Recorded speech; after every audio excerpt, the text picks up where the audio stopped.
Greetings, ladies and metalheads, and welcome to this latest edition of Tales from Outer Space, where I take stories from across the internet and read them for your entertainment. This particular story is called The Iron Pact, written by Yellow Clad. Betrayal was well known to humanity ever since they elevated one of their own to kinghood.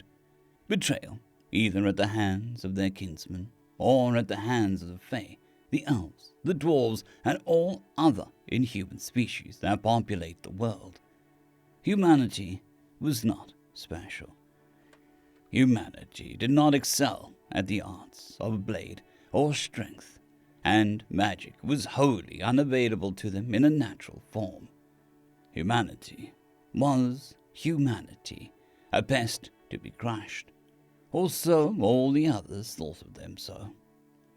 Yet, even faced with such adversity, humanity prevailed and survived. Against all odds, they rose above the muck and carved out a niche for themselves. It was hard fought, and many human lives were lost in the process. Still, the other races had found one thing they could respect about humanity. Their determination was admirable. Their will to survive and grow was mirrored in their own cultures. But that was where the respect stopped. Of course, not every Fae, elf, or dwarf thought as their betters did. Some saw other potential in humanity. Some even found love amongst them. It was rife with rarely disguised hate, of course. How could humanity not hate the non-human? All their lives they had been persecuted and discriminated against. It was only natural to feel hate when looking upon the graceful and perfect elves, or the strong dwarves carrying loads that far exceeded anything an average human could carry. But to their credit, they did not lash out wildly at their hate. They simply locked it away where it could fester and be released when there was no other choice. The series of events that gave way to the current predicament began many, many years ago. A Fae of some renown was exiled from their lands for some grievance or another, and so sought refuge in the one place where the Fae would not dare tread, a place with an overabundance of iron. They fled to the human lands. Of course, for this Fae, known only as the Mutt to the Fae, for they had been born of a human mother before being whisked away. They were met with some adversity upon their arrival. But as they proved their willingness to help and fit in, the people of these lands grew warmer to their presence. They, of course, had to work around certain things, like ensuring they did not touch iron to their skin. But they managed. It certainly helped that he had more human about him than Fae. Now the Mutt was the owner of a rather brilliant mind.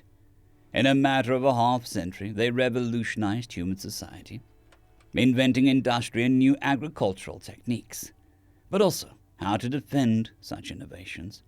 For of course, genocides watched as humans grew in strength, wealth, and size, soon threatening the natural order in ways that all the other species had thought inconceivable before, and that desired what made humanity great. A series of light skirmishes brought this to the attention of the then king, and he summoned the man who had helped his people so willingly.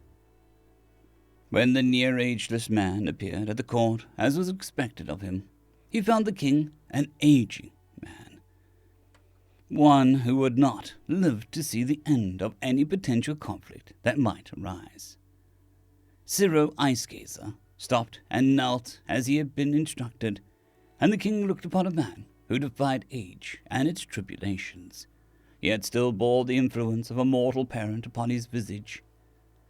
"Rise. Do you know why I've summoned you here?" the king said, his voice trembling with age rather than fear. "I'm afraid I can wager a guess, my king," Ciro said, and the king nodded. "The situation is dire, I fear.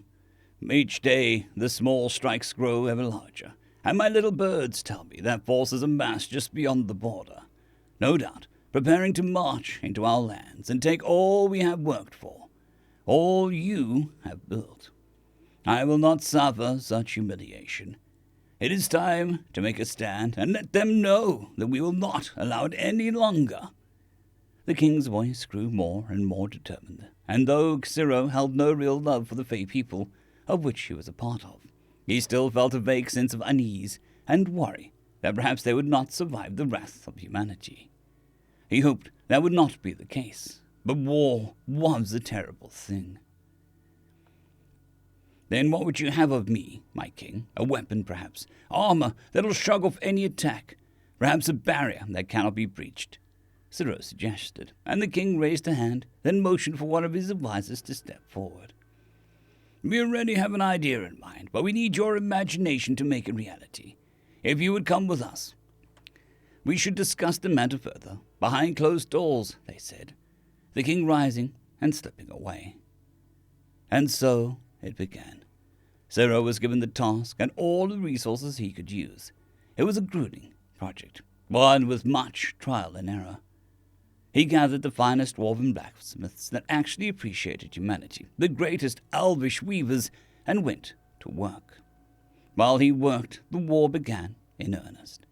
Humanity was beset on all sides by jealous minds and cruel hearts. It was a losing battle for them. Their armies could not be everywhere, after all, but they did what they could. Which is how we got here, to this, a day that would be remembered as the Battle of Silent Moor. Grand Lord Viserion Rolefin of the Autumn Fae had been laying siege to the city of Silent Moor for the past week. But it was time to put an end to their resistance. Though admirable it might have been, he was growing impatient. For days now, the city defenders had not shown hide or hair along the walls, as though suggesting they had nipped away for some tea or whatever these filthy beasts drank. Probably muddy water, for all he cared or knew. He had been just about to give the order to begin the assault, when a flag rose atop the wall and waved about. It was not a white flag of surrender, but something else. It was blue, and, at least amongst the civilized species, a blue flag indicated a desire for vocal and peaceful interaction. He ground his teeth together, and knew that he was required and obligated to entertain vaguely polite conversation with these mongrels, and so he held back on giving the order. Ensuring that his defensive walls and magical protections against arrows or blade were up and strong, he set out towards the walls upon his most noble steed, a multicolored drake he called Osa. Stopping a decent distance from the walls, he and his guard waited for the human representative to show their cowardly face. Instead of a noble visage, however, they were greeted by a dirty face of a common soldier. They must truly be desperate. "Hello? How goes it? Just wanted to see if you would be willing to surrender," the soldier said, and Viserion was most surprised by this. Him surrendering, unheard of, and especially not to these beasts. And the casual tone of the soldier was even more insulting than he would have expected. "Surrender? I think not. It is you who shall be surrendering this day," he called back. "After all, you are surrounded. Your stalls run low every day, and we are a patient lot." True, but see, here's the thing. We kinda like living, and we kinda like our city. Plus, we got these sweet new soldiers that should help us out in kicking your asses. We're just itching to send them out here to meet you, but I don't think you'd like that. Hence why we're letting you surrender, so that you can avoid pointless death and such. The gall! Though he was concerned about this talk of new soldiers. It was probably a bluff, an attempt to frighten him. Well, jokes than them. Grand Lord Viserion doesn't easily frighten. You must truly be desperate to make such an outlandish bluff. So, no, we will not be surrendering. You sure? Of course I'm sure. Absolutely sure? Oh, just shut up. All right. Your funeral. Then with that, the soldier ducked back down. Viserion turned towards his forces and whistled, the signal to begin. The Fey army surged forwards, ladders carried forth, and the battle began in earnest. He was confident that by the end of the day, Silent Moor would be his, and that the human filth within would be thoroughly subjugated. Arrows streaked back and forth, ladders were placed and then pushed back, and his forces began to climb. It wasn't until they reached the battlements that they realized their grave error. Instead of rank-and-file soldiers, they found fairly well-dressed men and women waiting with eerie smiles on their faces, and were not visibly armed. But in that brief moment, the attacking warrior spotted they all wore the same amulet. As one, the humans touched those amulets. A surge of magic flowed around them before they were clad in the strangest armor the Fae had ever seen. Such a feat should not have been possible, for most magical items lost their power for the duration of the contact when humans touched them, yet seemingly they had found a way around that, and that was a problem. Miss Ryan was shocked into silence and was about to speak when he got a better look at the armor these humans now wore. It was a mixture of overlapping plates, rich and thick fabric, and various belts festooned with numerous pouches and strange items, and some sort of backpack settled on their shoulders. Even their faces were covered by a strange metal mask, the sound of heavy breathing filtering through them. But the strangest of all were their presumed weaponry. They looked like someone had taken a pipe, fitted a slightly smaller pipe on one end, and then sealed it off, then attached a handle, a brace, and some sort of thick disc settling into the fitting on the top of it all. It oozed magic, and the warriors raised these strange items before pulling the trigger. The first wave of Fae soldiers to crest the top of the walls were cut down in a surge of combined magic and kinetic shots, and then the soldiers moved up to ladders themselves, aiming downwards and cutting each soldier upon the ladders down with a terrifying ease. Others grabbed strange sticks with small can on one end, twisting the can before throwing them into the assembled army. Some exploded and sent shrapnel whizzing through armor, or flash froze the ground under their feet. Some simply created an area filled with intense fire. Others sent soldiers floating upwards, now easy targets, unable to fight back. With an area around the base of the walls now cleared, the new human soldiers simply stepped off the edge and fell to the ground, landing with enough force to leave small craters behind before they lumbered out.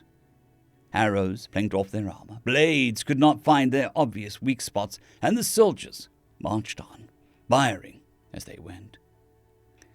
The sound was deafening, even managing to drown out the screams of terror from his men. And then the flames began to spread. Then a few of these warriors stepped up with even stranger weapons, which spewed flame over his valiant and formerly superior knights. What had begun as a sure victory was starting to look more like a one-sided slaughter. The shrine drew his blade and charged forth, his strike yearning to taste the flesh of a human. But a pair of those humans saw him leading the charge and turned their weapons on him. Osa was riddled with enough shots to stop her in her tracks and sent the Grand Lord flying from his saddle as the Drake face-planted and tumbled. With a graceful roll, he leapt to his feet and yelled as he swung his blade at the nearest human, only to watch it shatter against the helmet when the human tilted his head into the strike so that it would not slip between his shoulder and head to hit his neck. With a short snort of amusement, the human hand closed around Visrine's throat, and he felt a burning sensation begin. Iron! These things are covered in iron! It burned worse than any flame could have, and he struggled as the human effortlessly lifted him up with one hand. You should have surrendered. This could have been avoided, the human said. Their voice filtered through their mask, and far more menacing than it should have been. 20 minutes later, the battle was over. Grand Lord Visrine lay dead with a shocked expression on his face, and a handprint burned into his neck. Within 4 months, the war was over as well, as the humans' new warriors led the charge against the enemy. Against such a strange and powerful foe, there was little they could do. Many expected the humans to conquer them, exact harsh cruelties as repayments for all the suffering they had endured. Instead, their leaders were executed quickly before the humans pulled back to their own lands and left their enemies leaderless. And then they turned their attention to the other aggressors. It went much the same way. These ironclad warriors led the charge, bolstered only by a small force of normal troops. The rest of the human army stayed behind to protect their lands. The elves were grounded in their forest, the dwarves broken against the stone walls, and the orcs defeated upon open plains. Each time their leaders were put to the gun, their subjects told to be better than their former masters, and then the humans left.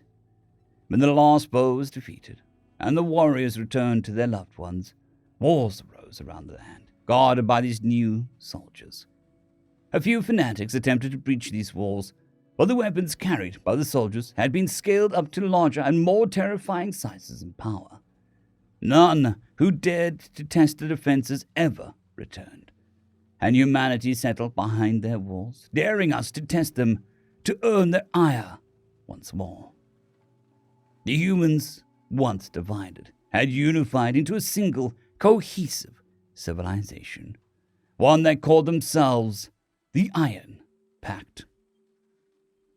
End of story. I would just like to thank the T5 supporters: Bushmaster 117, Caspar Arnholtz, Drexzoon WRE, Elijah Silvercross, Gray, John Carrington, and Severin Cerberus. Thank you very much.